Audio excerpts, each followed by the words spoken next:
Hello everyone, welcome to E Academy. Hopefully you all are fine and doing well and questions की practice जरूर कर रहे होगे. ठीक है, स्टार्ट करते हैं आज का लेक्चर कुछ नए क्वेश्चंस के साथ जिनका लेवल थोड़ा सा एक लेवल अप, ठीक है, एक लेवल प्लस कहना चाहिए. ओके, पहला क्वेश्चन क्या है आपके पास, देखिए. व्हाट हैपेंस व्हेन HNO3 क्या होता है? Nitric acid. What happens when nitric acid is added to egg shell. Egg shell पे मैं पहले भी क्वेश्चन करा चुकी हूँ, तो मैंने आपको तब बताया था एग शेल यानी फॉर्मूला उसका आपको बेसिकली पता होना चाहिए क्योंकि आपको रिएक्शन लिखनी है. ठीक है, फॉर्मूला देखिए आपका क्या है, कैल्शियम कार्बोनेट. ठीक है, मार्बल है, चौक है, एग शेल हो गया, इन सब में जो फॉर्मूला है बेसिकली लाइमस्टोन है ना, ये सब में आपका कैल्शियम कार्बोनेट ही है. इसको हम जब ट्रीट करेंगे HNO3 यानी नाइट्रिक एसिड से, तो आपका क्या बनता है, याद रखना क्या बनेगा, कैल्शियम नाइट्रेट. अच्छा, कैल्शियम नाइट्रेट का फॉर्मूला क्या होगा, calcium valency 2, nitrate valency. Nitrate अपने क्वेश्चन कोई पढ़ा हुआ है, कोई सॉल्ट पढ़ा हुआ है, सोडियम नाइट्रेट, पोटेशियम नाइट्रेट. तो NO3 1 नेगेटिव होता है. ठीक है, क्रॉस मल्टीप्लाई करोगे तो CaNO3 ट्वाइस, ये बन गया आपका कैल्शियम नाइट्रेट. ठीक है, प्लस में आपका क्या निकलेगा, देखो CO2 प्लस वाटर. जब कार्बोनेट दिख रहा था तो ऑब्वियस सी बात है CO2 गैस निकलेगी ही. नाइट्रिक एसिड आपका ऑक्सीडाइजिंग एजेंट की तरह काम करता है. कार्बोनेट से आपका कार्बन डाइऑक्साइड बन गया, एक्स्ट्रा H यहाँ पे आपका जो ऑक्सीजन बचेंगे उससे वाटर बन गया, एंड सॉल्ट क्या बन गया, कैल्शियम नाइट्रेट. अब हमें चेक करना है, हमसे पूछा गया था what happens when nitric acid is added to egg shell, तो इतना ही पूछा था, यानी आपको रिएक्शन लिखनी थी बस. जब आपको रिएक्शन पूछी है तो वो बैलेंस होनी चाहिए. तो क्या करते हैं, let's check whether it is balanced और नॉट. हमें चेक करना है कैल्शियम दोनों साइड एक एक है. ओके, कार्बोनेट, अब आप देखो एक काम कर सकते हो, कार्बोनेट का CO2 बन गया, एक ऑक्सीजन रह गया है ना. जरूरी नहीं है कि कार्बन कार्बन पूरा अलग करके करो, सीधे सीधे आपको दिख रहा है कार्बन डाइऑक्साइड है, एक ऑक्सीजन कम है खाली, तो एक ऑक्सीजन आपकी रह गई. अच्छा, यहाँ पे अगर आप देखो नाइट्रेट ट्वाइस है, नाइट्रेट आप पूरा ले लोगे ट्वाइस, तो इसको ट्वाइस कर दो, दो नाइट्रेट हो गए. ठीक है, अब क्या रह गया, H2 और एक ऑक्सीजन, तो H2 ऑलरेडी बैलेंस है, इसमें आपको कुछ करने की जरूरत नहीं है. ठीक है, ओके, अगला क्वेश्चन, इसको रब कर देती हूँ मैं. ठीक है, ये आपका ऊपर वाले क्वेश्चन का, how would you distinguish between baking powder and washing soda by heating. आप डिस्टिंग्विश का मतलब क्या आता है, दोनों में आपको फर्क अगर पता लगाना है, कैसे पता लगाओगे, किसमें किसमें, बेकिंग पाउडर में और वॉशिंग सोडा में. पहले तो दोनों के फॉर्मूला पता होने चाहिए. बेकिंग पाउडर क्या है, जिसमें याद है मैंने क्वेश्चन कराया था, बेक, इसकी हेल्प से बेक होता है केक, है ना. कार्बन डाइऑक्साइड निकलती है और जो आपका केक है स्पॉन्जी या फ्लफी होता है, उसके कारण सॉफ्ट बनता है. बेकिंग पाउडर का फॉर्मूला NaHCO3. ठीक है, वॉशिंग सोडा का फॉर्मूला Na2CO3 डॉट 10H2. क्या है ये dot 10H2? Water of crystallization, है ना, ये हमने पहले भी कई बार किया हुआ है, वाटर ऑफ क्रिस्टलाइजेशन है. अब हमें उसने मेंशन कर रखा है बाय हीटिंग ओनली.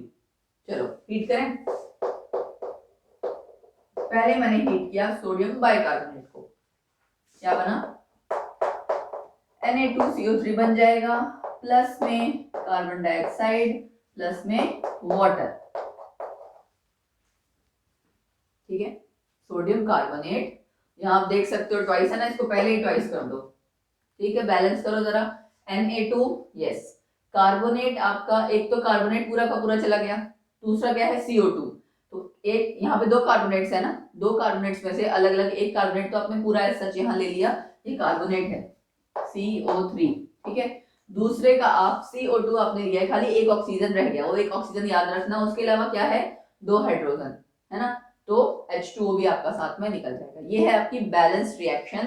तो बेकिंग सोडा या बेकिंग पाउडर जब आप यूज करते हो केक्स में या कोई भी चीज बेक करने में, तो कार्बन डाइऑक्साइड जो रिलीज होती है that actually makes that cake fluffy. ठीक है, तो ये आपका हीट करने पे, हीटिंग के लिए क्या शो करते हैं, ट्राइंगल. ठीक है, ट्राइंगल लिखा होता है या सिंपली हीट लिखा होता है. ठीक, Na2CO3 plus CO2 plus H2O. अब करते हैं इसको वॉशिंग सोडा को हीट. Na2CO3 10H2O. आपको क्या लगता है क्या होगा इसमें, इसमें कुछ नहीं होगा, सिर्फ ये दोनों अलग अलग हो जाएंगे। Na2CO3 plus NH2O। ठीक है, अब बात आती है तो इसको हम डिस्टिंग्विश कैसे करेंगे भाई। आपने तो रिएक्शन लिख दी, खाली रिएक्शन लिख दी, लेकिन आप ये देख सकते हो यहाँ गैस रिलीज हो रही है CO2, यहाँ नहीं रिलीज हो रही। तो CO2 को आप चेक कैसे कर सकते हो। CO2 कार्बन डाइऑक्साइड के लिए गैस को चेक करने के लिए हमने बहुत बार कहा हुआ है लाइम वाटर मिल्की, इतना बस याद रखना। कार्बन डाइऑक्साइड गैस को जब आप लाइम वाटर से पास करवाओगे वो मिल्की हो जाएगी, है ना। मिल्की हो जाएगी तो ऑब्वियसली बात आपको क्लियर हो जाएगा कि हाँ कार्बन डाइऑक्साइड है, बट बहुत ज्यादा देर तक नहीं करना है, अदरवाइज क्या होगा वो मिल्कीनेस डिसअपियर हो जाती है, तो आप पहचान ही नहीं पाओगे कि कार्बन डाइऑक्साइड है या नहीं है। ओके, तो यहां से हमारा डिस्टिंग्विश हो गया कैसे, एक आपका कार्बन डाइऑक्साइड आया, एक में आपका नहीं आया, तो आपने दोनों को डिफरेंशिएट कर पाए आप इजिली। चलो आगे बढ़ते हैं कुछ और क्वेश्चंस के साथ। ओके, एक और क्वेश्चन है, identify the compound X on basis of the reactions जो आपको दी हुई हैं। Also right the name and chemical formula of A, B and C। कोई कंपाउंड है, कंपाउंड X, हमें नहीं पता, हमें फिगर आउट करना है कि कौन सा कंपाउंड है, क्या है उसका फॉर्मूला क्या है। वो 3 तरह की रिएक्शंस शो कर रहा है, एक जिंक के साथ, एक हाइड्रोक्लोरिक एसिड HCl के साथ, एक आपका CH3COOH यानी एसिटिक एसिड के साथ। 3 अलग अलग तरह के कुछ कंपाउंड्स बनाता है A, B, C, हमें वो भी नहीं पता, लेकिन हमें क्या पता है कि जिंक के साथ वो H2 गैस देता है, HCl और एसिटिक एसिड के साथ वो वाटर देता है। ठीक है, अब देखो अगर आप नॉर्मली आप चलो यहाँ तो पता ही है हमें कि चैप्टर चल रहा है एसिड बेस सॉल्ट का। ठीक है, अगर इन केस ये आपको पता है कि H2 गैस कब निकलती है, जब हम कहते हैं कि कोई मेटल, ये मेटल है ना, मेटल रिएक्ट करता है एसिड या बेस के साथ, तो हमारा क्या निकलता है, क्या कौन सी गैस निकलती है, H2 गैस। ठीक है, अब मेटल अगर सपोज करो आपका है जिंक, एसिड या बेस आप सोच रहे हो कि कोई तो होगा। अगर मैं बोलती हूँ कि एसिड है, चलो हमने कंसीडर किया एसिड, तो यहाँ तो एसिड ठीक है फिट बैठ गया, क्या यहाँ फिट बैठेगा। सपोज करो मैंने कोई एसिड लिया HNO3 H2SO4, तो H2SO4 और HCl रिएक्ट करके क्या बनाएगा, वाटर निकालेगा, नहीं। 2 एसिड्स जब रिएक्ट कर रहे हैं वाटर थोड़ी निकलेगा, यहाँ पे भी 2 एसिड्स रिएक्ट करेंगे तो वाटर नहीं निकलेगा। इसका मतलब क्या हो गया, एसिड या बेस में से एसिड नहीं है, बेस है। फिर बात आती है कि बेस कैसा है। अब हमें पता है कि फर्स्ट वाले केस में जब स्ट्रॉन्ग बेस होगा तो ही आपकी H2 गैस निकलती है ना, उतना, एंड सॉल्ट। चलो इनकेस वहाँ पे अगर हमें दिक्कत होती है, हम नहीं क्लियर कर पाते, तो सेकंड स्टेज में क्या है, कोई बेस है आपका, ठीक है, एक कंपाउंड बना प्लस में वाटर निकला। ये बड़ी फेमस रिएक्शन है, बहुत बार कर चुके हो, neutralization reaction. Base plus HCl आपको पता है स्ट्रॉन्ग एसिड है, तो वाटर कब निकलेगा, जब आपका स्ट्रॉन्ग एसिड के अपोजिट कोई स्ट्रॉन्ग बेस हो, राइट। स्ट्रॉन्ग बेस होगा तो आप क्या करोगे, जो आपका कंपाउंड एक बनेगा वो प्लस वाटर, न्यूट्रलाइजेशन रिएक्शन हो जाएगी। तो कोई ऐसा बेस ढूंढो आप जो तीनों जगह फिट हो जाए, तो उसका आंसर क्या हो सकता है, NaOH, सोडियम हाइड्रोक्साइड। तीनों रिएक्शन लिख के देखें, तीनों हमें पता लग जाएगा ABC क्या होगा। चलो, सोडियम हाइड्रोक्साइड प्लस जिंक क्या बना देगा, सोडियम जिंकेट। सोडियम जिंकेट का फॉर्मूला, सोडियम के लिए Na 1 वैलेंसी, जिंकेट क्या होगा 2 वैलेंसी, Na2ZnO2, सोडियम जिंकेट। ठीक, प्लस में क्या निकल गया, H2 गैस। बैलेंस है, चेक करो, 2 सोडियम है, इट मीन्स बैलेंस नहीं है, 2 सोडियम 2 सोडियम। ठीक है, जिंक आपका एक ही है, यहाँ पे भी जिंक एक है। अब क्या रह गया, 2 ऑक्सीजन 2 H2, 2 ऑक्सीजन 2 H, है ना। तो क्लियर हो गया, आपका बैलेंस हो गई। चलो पहली रिएक्शन हो गई। दूसरी, फिर से आप क्या करोगे, ये तो सिंपल है, बहुत बार की हुई है, न्यूट्रलाइजेशन रिएक्शन।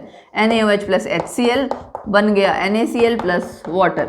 क्या है NaCl, सोडियम क्लोराइड। ठीक, ओके, डन। थर्ड रिएक्शन, फिर कोई ये NaOH और किसकी, एसिटिक एसिड। ये भी आपकी एसिड बेस रिएक्शन ही है, लेकिन फर्क क्या है, एसिड आपका कैसा है यहाँ पे, वीक। HCl आपका स्ट्रॉन्ग एसिड था, एसिटिक एसिड आपका वीक एसिड है, बनेगा तो सॉल्ट ही। कौन सा सॉल्ट बनेगा, CH3COONA प्लस वाटर। क्या बना ये, सोडियम एसीटेट। ठीक है, क्लियर है। तो हमें पता लग गया हमारा कंपाउंड X कौन सा है, हमें पता लग गया तीनों A B C कौन कौन से प्रोडक्ट्स बने, उनका फॉर्मूला पता लग गया एंड उनका नाम भी पता लग गया। ठीक है, यही हमें इस क्वेश्चन में पूरे में पूछा हुआ था। चलो नेक्स्ट क्वेश्चन करते हैं। ओके, यहाँ हमने 3 क्वेश्चंस लिए हैं, एक है मैच द फॉलोइंग और 2 क्वेश्चंस आपके और हैं। ठीक है, चलो पहले सबसे सिंपल मैच द फॉलोइंग कर लेते हैं, है ना। प्लास्टर ऑफ पेरिस किसके साथ मैच होगा, बहुत बार कर चुके हैं हम, कैल्शियम सल्फेट हाफ H2O। बच्चे इसको कई बार जल्दबाजी में CaOH ट्वाइस हाफ H2O कर देते हैं, मतलब इसको और इसको मिक्स कर देते हैं। पहली चीज ये गलत नहीं होना चाहिए, दूसरी चीज ये और ये मिक्सअप नहीं होना चाहिए। ये किसका फॉर्मूला है, जिप्सम का। कैल्शियम सल्फेट 2H2O, मैंने रिएक्शन भी करवाई थी, दैट इज जिप्सम। और कैल्शियम सल्फेट हेमीहाइड्रेट, इसका नाम क्या है, कैल्शियम सल्फेट हाफ H2O को हम बोलते हैं हेमीहाइड्रेट। ये क्या है, कैल्शियम सल्फेट, इसको सिंपल बोलते हैं। ठीक है, तो ये आपका प्लास्टर ऑफ पेरिस, ये है आपका जिप्सम। ये क्या है, कैल्शियम हाइड्रोक्साइड, जो कि आपका क्या होता है, स्लेग्ड लाइम। ठीक है, फिर क्या रह गया, bleaching powder CaOCl2, calcium oxychloride. ठीक है, चलो दूसरा क्वेश्चन है, role of tartaric acid being added to baking soda.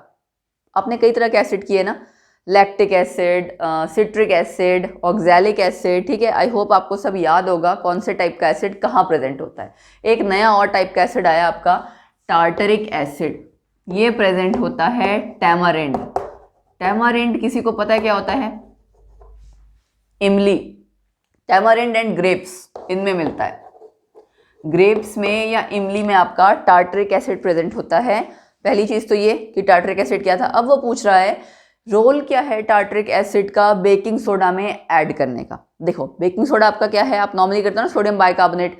Baking soda आप बेक करने में यूज करते हो, तो जो आपका केक बनेगा उसमें बेकिंग सोडा जब हम यूज करते हैं, आपको पता है हीटिंग होती है, क्या निकलता है, sodium carbonate, carbon dioxide, water.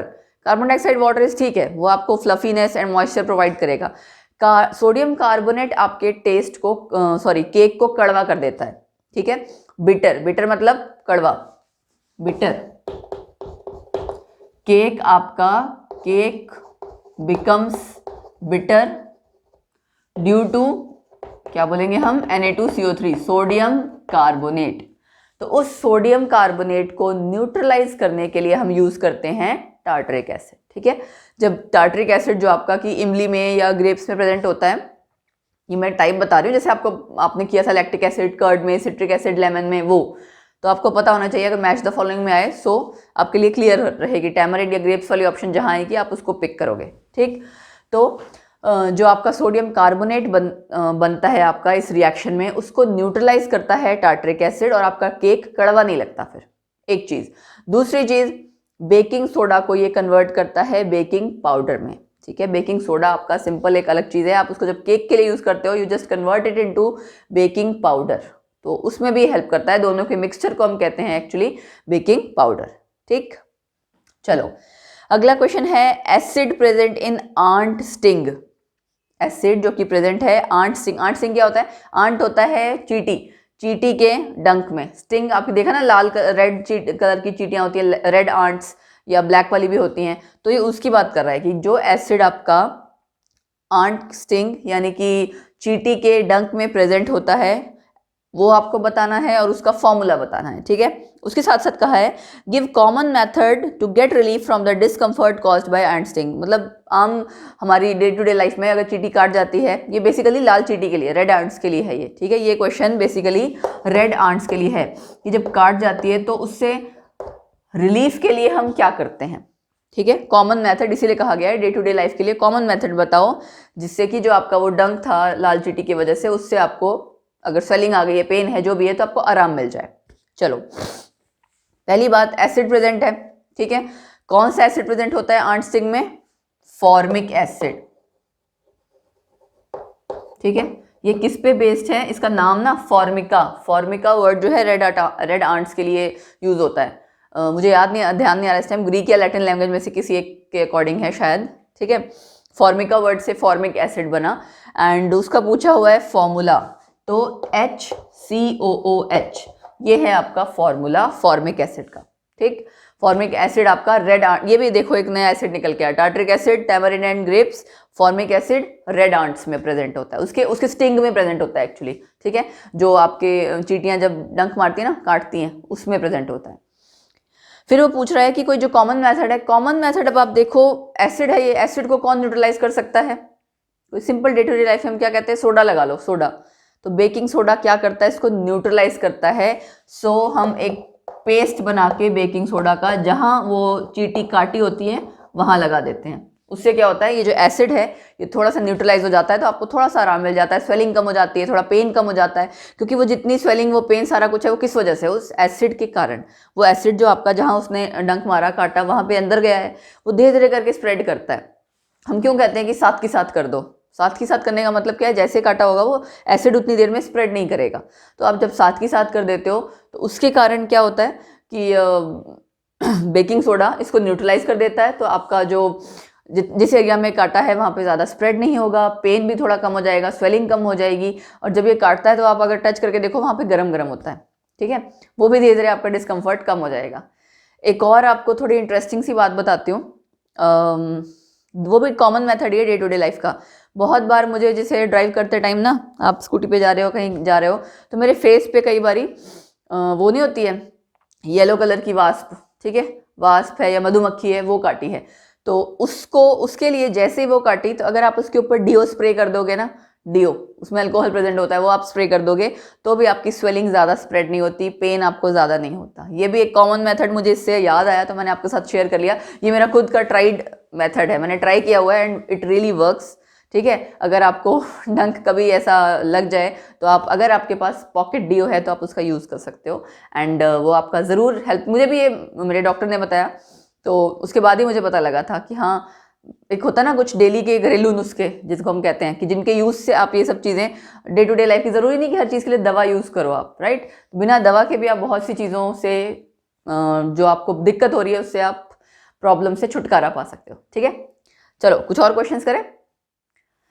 Okay, अगला क्वेश्चन देखो आपका फिल अप टाइप है, fill in the blanks type है ना, फिल द मिसिंग डाटा, जो भी आपका यहाँ पे डेटा मिस है, जहाँ जहाँ डैश है वो आपको फिल करना है क्या एक्चुअली। इस साइड मैंने सॉल्ट्स के नेम लिखे हैं, फिर उनका फॉर्मूला है, और वो सॉल्ट किस एसिड या बेस से बना है उनके फॉर्मूलेज हैं, ठीक है। शुरुआत करते हैं ammonium chloride.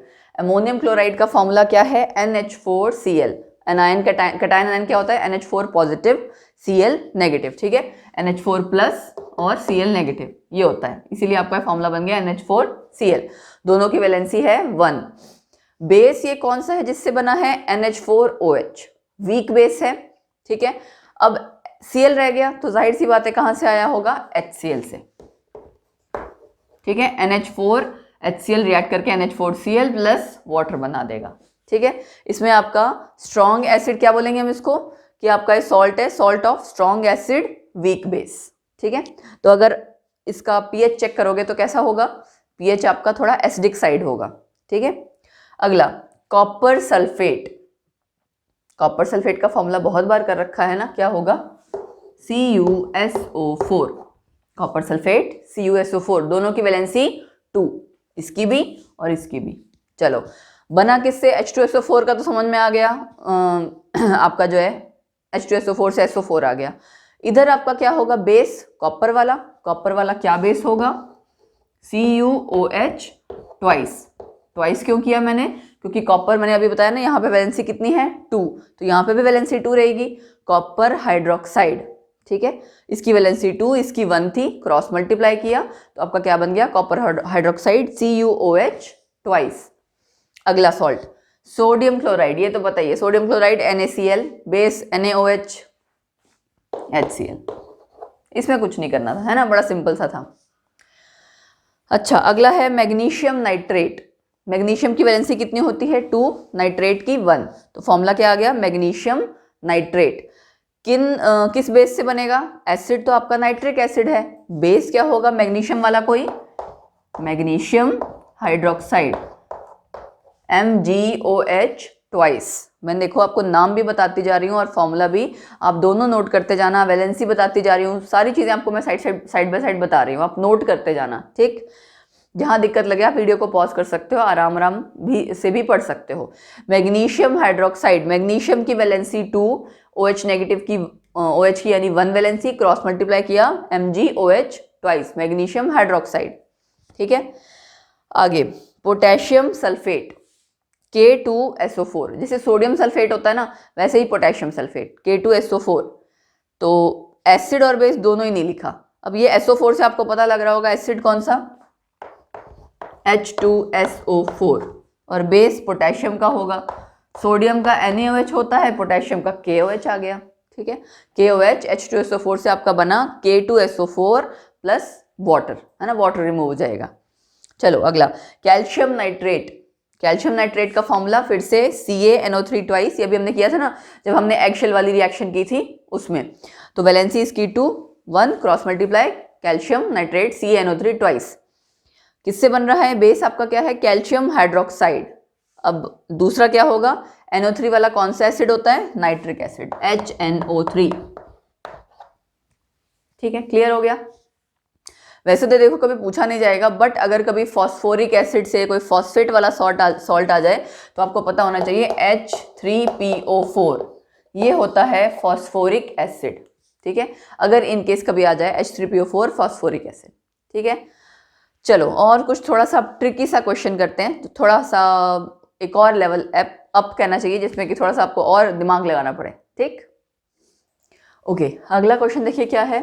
A student prepared solutions of an acid and a base in 2 separate beakers। एक स्टूडेंट ने क्या किया, दो अलग अलग सॉल्यूशन बनाए। या आपके साथ भी हो सकता है। इस क्वेश्चन को हम क्वेश्चन की तरह लेने के बजाय एक ऐसे समझो कि अगर आपके साथ कभी ये लैब में हो जाए तो आप भी ये चीज़ ट्राई कर सकते हो, है ना। सपोज करो एग्जाम में, आपका प्रैक्टिकल एग्जाम में है और ये चीज़ हो जाए। देखो पहले क्वेश्चन डिस्कस कर लेती हूँ, उसके बाद हम पूछेंगे, फर्दर डिस्कशन आपकी उसके बाद करेंगे। ठीक है, दो बीकर में अलग अलग उसने एसिड और बेस बनाया। ठीक है, दोनों आपके सॉल्यूशन अलग अलग थे, लेकिन वो उसको लेबल करना भूल गई, कौन सा एसिड है कौन सा बेस है वो उस पर लिखना भूल गई। And litmus paper is not available in the laboratory. आपकी लैब में लिटमस पेपर नहीं है, अदरवाइज तो आप डिप करके चेक कर लेते, कलर चेंज होता जैसे ही, है ना। Since both the solutions are colourless, how will she distinguish between the two. दोनों सॉल्यूशन आपके कलरलेस है, मतलब ट्रांसपेरेंट कलर। ठीक है, और ट्रांसपेरेंट कलर क्या मतलब, ट्रांसपेरेंट है, लाइक कलरलेस बोलते हैं हम उसको। How will she distinguish between the to, कैसे पता लगाएगी कौन सा एसिड है कौन सा बेस। थोड़ा सा दिमाग पे जोर डालो, आपने ये चीज़ पढ़ी हुई है, मैंने पढ़ाई भी है। एक और चीज़ ऐसी है जो रिएक्ट करके, कलरलेस वर्ड यहाँ इस उसमें क्वेश्चन में आया है ना, कलरलेस से कलर चेंज होता है। क्या चीज़ है जिससे कि आपका कलर चेंज होता है, मैंने आपको इस चैप्टर में ऑलरेडी कराया हुआ है, याद करो। ये चीज़ आपके साथ एग्जाम में, लैब में भी हो सकती है, स्कूल में आपके, कि इनकेस सपोज करो ऐसा हो मिक्स हो गया, उसके बाद आप पूछ तो सकते नहीं हो। और कई बार तो ऐसा होता है आपका मिक्स होने के बाद आप टीचर के पास गए, टीचर ने आपको एक थप्पड़ मारा और डांट पड़ी, मतलब इतने केयरलेस है कि एसिड बेस नहीं पता लगा पा रहे। ठीक है, उसके बाद बहुत बार ऐसा होता है वो ऐसे ही रह जाता है, आप उसके बाद पूछने की हिम्मत भी नहीं करते, तो ये काम आप कर सकते हो। ठीक है, देखो हमारे पास लिटमस पेपर तो है नहीं, हम एसिड बेस उसके अकॉर्डिंग पता लगाते थे। अब लिटमस पेपर नहीं है तो एक और चीज़ लैब में प्रेजेंट होती है, दैट इज इंडिकेटर। याद आया कुछ इंडिकेटर से, फिनोल्फ्थलीन इंडिकेटर मैंने आपको बताया था, पढ़ाया था इस चैप्टर के स्टार्टिंग में। ठीक है, इंडिकेटर्स कई तरह के मैंने बताए थे, मिथाइल ऑरेंज, फिनोल्फ्थलीन, है ना। तो आप लोगों ने क्या करना है, इस चैप्टर की जो स्टार्टिंग वाली वीडियोस हैं उनको जाके देख के पढ़ना है। एंड जिसने पढ़ा है उसको इसका आंसर पता होगा, है ना। जिसने नहीं पढ़ा ऑब्वियसली उसको पता ही नहीं होगा या उसको दिमाग से उड़ गया होगा कि मैंने क्या पढ़ा था क्या नहीं। इसलिए मैंने कहा कि रेगुलर वीडियोस आप देखते रहोगे, रिवाइज करते रहोगे, तब जाके वो दिमाग में बैठता है किसका कलर चेंज कब कहाँ कैसे होगा। अदरवाइज सब बाद में, जब एग्जाम में आपका जो फर्दर जब आप पेपर देने जाते हो ना, स्पेशली कॉम्पिटिटिव एग्जाम्स में ऐसा बहुत होता है। सब्जेक्टिव एग्जाम में तो इतना नहीं होता, उसमें आपको थोड़ा सोचने का टाइम मिल जाता है। कॉम्पिटिटिव एग्जाम्स में आपके पास मल्टीपल चॉइस क्वेश्चंस हैं, उस पर प्रेशर ऑलरेडी इतना ज़्यादा होता है, 4 ऑप्शन। कई बार तो ऐसा होता है आंसर आता है लेकिन चारों ऑप्शन देखने के बाद आप कंफ्यूज हो जाते हो और आप उसमें चारों में से कंफ्यूज करने लग जाते हो। भाई कंपटीशन पेपर जो सेट किया उनका तो काम ही यही है कि वो पेपर इस तरह से सेट करें, ऑप्शंस इस तरह से सेट करें कि बच्चे को आंसर देने में दिक्कत हो। चारों ऑप्शंस वो अलग अलग, बिल्कुल अलग अलग तरह के थोड़ी देंगे कि बड़े आसानी से आंसर पता लग जाए। नो, उनमें से मोस्टली ऐसा होता है कि 2 या 3 ऑप्शंस मिलती जुलती होती हैं, ताकि आपको थोड़ी सी मेहनत करनी पड़े उसमें पता लगाने के लिए कि कौन सा करेक्ट ऑप्शन है। उनको तो आपके कैंडिडेट्स निकालने हैं आपके जो पेपर क्वालिफाई कर सके, है ना, और रैंक में आ सके। तो पेपर जो आपका एग्जाम सेट होता है वो इसी हिसाब से होता है। तो वहाँ पे आपको कॉन्सेप्ट की क्लैरिटी बहुत ज़रूरी है, कंफ्यूजन नहीं होना चाहिए, हाँ ना वाली चीज़ नहीं होनी चाहिए। क्यों? क्योंकि नेगेटिव मार्किंग है तो अपने पल्ले से जो नंबर आपके आए थे वो भी चले जाएंगे, ठीक है। तो उसके लिए आपकी रेगुलर रिवीजन बहुत ज़रूरी है। बहुत सी चीज़ ऐसी होती हैं कि आपने कॉन्सेप्ट तो पढ़ लिया, समझ लिया, बट कुछ चीज़ों को ऐसा होता है जो आपको दिमाग में रखने के लिए याद करनी पड़ती है ना। याद करना मतलब आप उसको रेगुलर पढ़ते रहो तब जाके वो माइंड में सेट बैठती है। तो ये भी उन्हीं में से थी। फिनोल्फ्थलीन जब आप यूज़ करोगे तो देखो क्या किया उसने, 2 अलग अलग बीकर्स में थे आपके सॉल्यूशन, उसने दोनों अलग अलग बीकर्स में से थोड़ा थोड़ा सॉल्यूशन 2 अलग अलग टेस्ट ट्यूब्स में से ले लिया, ठीक है। 2 टेस्ट ट्यूब्स ली, ए बी, ए में डाला एसिड, बी में डाला बेस। अब की बार उसने मार्क कर दिया, ठीक है। एसिड और बेस जो 2 आपके अलग अलग सॉल्यूशंस थे, उसको तो नहीं पता था कि आपका एसिड है या बेस है, ठीक है। जो यहाँ पे आपका जो भी उस 2 सॉल्यूशंस या 2 बीकर्स में से आपने अलग अलग लिया है, ठीक है, उसमें से चलो मैं ये भी कह देती हूँ कि हम हटा देते हैं, एसिड बेस नहीं, 2 अलग अलग बीकर्स उसने टेस्ट ट्यूब ली उसने, और उसमें सॉल्यूशन नंबर 1 और सॉल्यूशन नंबर 2 डाल दिया। जिसमें 1 डाला उसको हमने ए कह दिया, जिसमें सॉल्यूशन नंबर बी डाल दिया है वो आपकी दूसरी टेस्ट ट्यूब हो गई, ठीक है। अब इसमें आप क्या डालोगे? इंडिकेटर। इंडिकेटर का काम ही यही है कि वो इंडिकेट करेगा, है ना।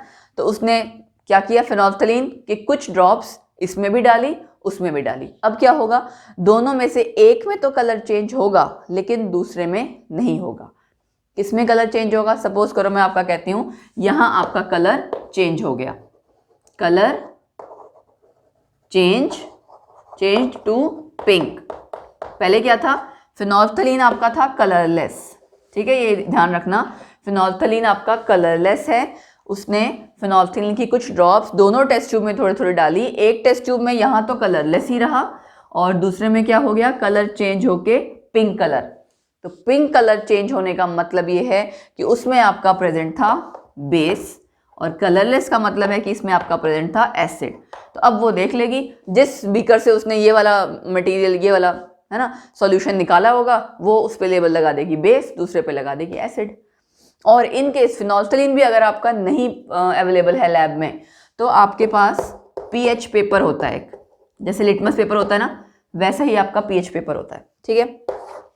पीएच पेपर भी आप दोनों अलग अलग सॉल्यूशन में डिप कर सकते हो। पीएच पेपर का कलर अगर रेड कलर का हो जाएगा, ठीक है, अगर रेड है तो इसका मतलब एसिड, उसका कलर चेंज डिप करते ही अगर रेड का हो जाए, रेड कलर का वो हो जाए, इसका मतलब एसिड, और अगर ब्लू कलर का हो जाए इसका मतलब बेस, ठीक है। तो अब आपको तीनों से पता लग गया एसिड बेस कैसे डिस्टिंग्विश करेंगे हम, लिटमस पेपर से, फिनोल्फ्थलीन से और पीएच पेपर से। आपको इसके रिगार्डिंग कोई भी क्वेश्चन आएगा तो आई थिंक आप अटेम्प्ट कर पाओगे तीनों में से, मतलब तीनों के केस में ही, कि एसिड कौन सा है, बेस कौन सा है, ठीक है। अब देखो ये भी आपका कैसा क्वेश्चन था, है तो आपका एसिड बेस पे ही, लेकिन कैसे पूछा हुआ है, थोड़ा सा घुमा फिरा के कि बच्चे ने सॉल्यूशन बनाया, ऐसा किया वैसा किया, है ना, उसमें मेंशन कर दिया कि ठीक है वो मिस कर गई, भूल गई उसके ऊपर लेबल लगाना। तो था तो पूरा एसिड बेस पे ही बेस्ड, इंडिकेटर्स पे बेस्ड था, बट पूछने का तरीका कैसा हो गया, आपकी डे टू डे लाइफ से कनेक्ट करके। इसे हम कहते हैं वैल्यू बेस्ड क्वेश्चन या एक्टिविटी बेस्ड क्वेश्चन, ठीक है। ये आजकल के एग्जाम्स में, जो वनडे एग्जाम है जहाँ साइंस वगैरह पूछी जाती है ना, वो ट्रेंड में है। ट्रेंड में का मतलब कि डेली लाइफ से कनेक्ट करके बहुत पूछा जाता है क्वेश्चन। इस तरह से वैल्यू बेस्ड क्वेश्चन से एक्टिविटी बेस्ड क्वेश्चंस बहुत कॉमन है। तो आपको जहाँ से भी आप तैयारी कर रहे हो, क्वेश्चन बैंक्स वगैरह की जितनी भी मैक्सिमम क्वेश्चंस की प्रैक्टिस करो, इस तरह के क्वेश्चंस की प्रैक्टिस जरूर किया करो, ठीक है। और जितने ज़्यादा क्वेश्चंस की प्रैक्टिस करोगे, आंसर्स आपके निकल के आएंगे, उतना आपको क्लियर होगा। इनफैक्ट मैं बोलती हूँ अगर आपको कहीं से आपके पास क्वेश्चंस हैं तो आप नीचे कॉमेंट सेक्शन में बता सकते हो। जिन क्वेश्चंस के आपको डाउट्स हैं या आपको जो नहीं समझ में आ रहे हो, आप मुझे क्वेश्चंस कॉमेंट सेक्शन में लिख के टाइप कीजिए, मैं आपको उसका आंसर सॉल्व करके दूंगी, ठीक है। तो आज के लेक्चर के लिए इतने क्वेश्चंस काफ़ी हैं आई थिंक, है ना। और आज आपने देखा होगा क्वेश्चंस का लेवल थोड़ा सा अप किया है। तो इस तरह से क्वेश्चंस का लेवल थोड़ा सा अप होता जाएगा, लेकिन आपको भी अपनी स्टडी का लेवल थोड़ा सा अप करना पड़ेगा। क्यों? क्योंकि एग्जाम अगर आपको क्रैक करना है तो बाकियों से थोड़ा अलग होना पड़ेगा, एग्जाम तभी क्रैक होगा, है ना। बाकियों से अलग होना मतलब कि अपनी नॉलेज को इंक्रीज करना पड़ेगा, मैक्सिमम क्वेश्चंस की प्रैक्टिस करो, क्वेश्चंस वो तोड़ मोड़ के कैसे मर्जी पूछें, आपका आंसर आप मतलब आंसर उसका निकाल सको, है ना। ठीक है, फिर पढ़ते रहना रेगुलरली, हंसते रहो, मुस्कुराते रहो, एंड मेरी वीडियोस प्लीज़ देखते रहो ज़्यादा से ज़्यादा, और अपना बहुत सारा सपोर्ट, बहुत सारा प्यार शो करते रहो in the form of likes and shares. ज़्यादा से ज़्यादा वीडियोस को लाइक करो, ज़्यादा से ज़्यादा शेयर करो अपने फ्रेंड सर्कल में, जहाँ भी आप कर सकते हो, ब्रदर सिस्टर, जहाँ पे जिनको आपको लगता है कि जो तैयारी कर रहे हैं, है ना, तो उनके लिए बेनिफिशियल होगा। अगर आपको लगता है कि मेरी वीडियोज़ पसंद आ रही है, आपको समझ में आता है मेरा पढ़ाया हुआ, तो प्लीज़ ज़्यादा से ज़्यादा लाइक शेयर करो, मेरे लिए भी अच्छा रहेगा और आप लोगों के लिए भी, है ना। मुझे भी एक सेटिस्फैक्शन और मोटिवेशन मिलती रहेगी। और बस, जब बाकी जो लोग नए हैं वो चैनल को प्लीज़ सब्सक्राइब करके रखो, एंड साथ ही साथ ई एकेडमी स्कूल और ई एकेडमी की ऐप को भी डाउनलोड करके रखो। जो आपका साइंस का बैच चल रहा है वो ई एकेडमी ऐप पे ही है, तो उसके लिए आपको ऐप डाउनलोड करनी पड़ेगी, कोर्स एनरोल करना पड़ेगा, है ना। तो इसलिए आप ऐप डाउनलोड करके रखना, वहाँ जाओगे तो आपको साइंस बैच का कोर्स मिलेगा, एंड आप वहाँ ईजिली ये सारे टॉपिक्स एंड इससे आगे के भी टॉपिक्स पढ़ सकते हो। जो आपके एग्जाम की प्रिपरेशन में, वन डे एग्जाम्स आपके जितने भी होते हैं, एनटीपीसी, एसएससी, सब में जहाँ भी आपकी जनरल साइंस आती है, ठीक है, वो आपका कवर अप कर देगा। सो इन्हीं शब्दों के साथ bye bye, take care, have a nice day.